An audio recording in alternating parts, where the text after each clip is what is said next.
I recently posted a Tooth of the Arrow broadhead review, and I reviewed these 150 grain 1 3/16 solid broadheads. I was really impressed with them, and they fly really true to field points. But since that review, I've had some questions on how you sharpen these broadheads, so stick around and we're going to get into that. Alright, well today I'm just going to go over one option for sharpening your Tooth of the Arrow heads.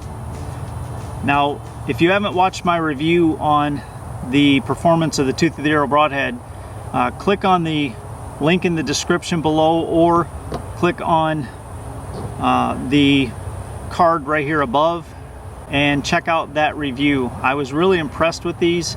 Since I posted that, I've gotten some questions on how you sharpen these heads, and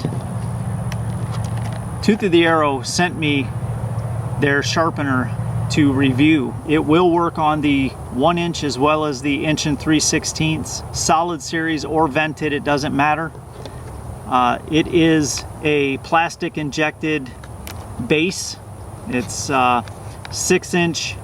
It has 6 inch offset stones that are medium grit, and it is pretty light. Let me get a weight on this. I did bring my scale. So the sharpener comes in at 3.3 ounces. So it has a pretty small profile to it, and it's really light. So Tooth of the Arrow recommends in one area of their website that you use honing oil. I have already applied some onto the stones, but then in another area of their site it does say that you can use the stones dry. So I would recommend using honing oil. I would always recommend that when you're sharpening something. Now I have already put Sharpie marker on the edge of the blades. It's red so that I can see the material coming off as I'm sharpening. It's also recommended that you do half of the broadhead before advancing to the other half. So just focus on 2 of the blades, and once we get those 2 blades on the one side, we'll flip it all the way over. We'll take care of the other side of those 2 blades, and then we can move on to sharpening the other 2.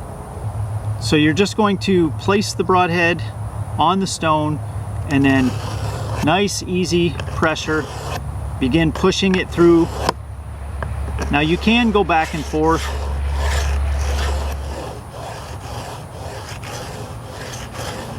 It's important that you try to keep the same angle the entire time you're doing this, so that you're not changing the pitch of the sharpening. And it may take several strokes to get that Sharpie. So as you can see, I am getting sharpening into the Sharpie marker. So we'll just keep going. I do like the way they've built this sharpener. It has this flange on the one side, so it's really easy to just hold, instead of holding it where your fingers are getting in the way and risking cutting your fingers with the broadhead as you're sharpening it.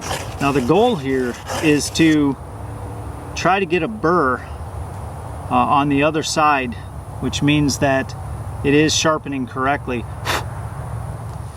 So I basically have all of the Sharpie now off of the 2 blades.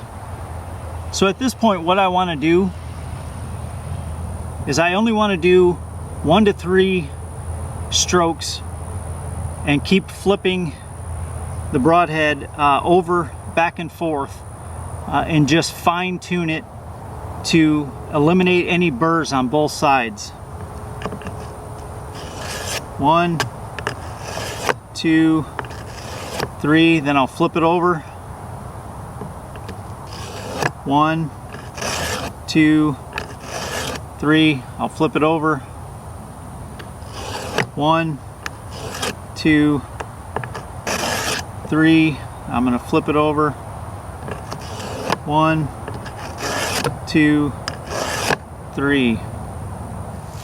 So now I'm just going to start with the other 2 blades and get all the Sharpie marker off of those and do the same thing.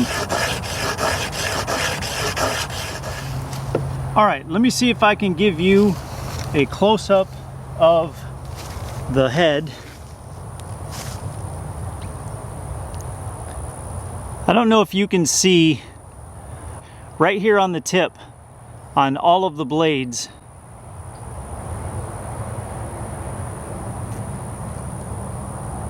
It does look like some of the broadhead material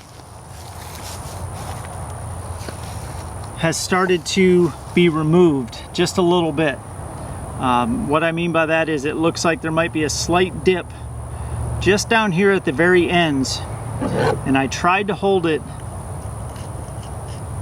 nice and even as I pushed it through the sharpener to not bury the nose into the sharpener. Some of that might have been a little bit of my fault. It's very subtle. It's not bad at all. But as far as the blades are concerned, they definitely look cleaned up and sharpened. There was some dirt on the blades. There were no nicks or imperfections on the blades prior to me sharpening them. Mostly the broadhead was shot into a foam target. I did shoot it into the ground. So there you go, guys. That only took me 20 minutes to maybe 30 minutes to hit both sides of each blade. Okay, so my final thoughts on the Tooth of the Arrow sharpener. I think it does a fine job for a medium grit, just for maybe in the field use. It's very small, lightweight, easy to pack. You could throw this in if you're going on an elk trip or a pronghorn trip or a mule deer trip. This would be really easy to pack. I think it does a fine job just cleaning up your broadhead. I don't think using just one medium grit is a good final touch-up to your broadheads. There is a company makes a sharpener specifically for the Tooth of the Arrow broadheads. I think they have 400 grit, 800 grit, 1000 and 1200 grit stones, and you change those out and work your way up to the 1200 grit stone for a nice, really fine, smooth finish. But I do think this Tooth of the Arrow, for the price, is worth throwing in your pack and having with you out in the field. If you shoot at an elk and hit bone, or if you miss and hit dirt or a rock, this would be a good way to do an in the field quick edge on your broadhead. So for the price, I think it's worth it, but I don't think that it is your final sharpener to get your final edge on your broadheads. I appreciate you guys sticking around and watching.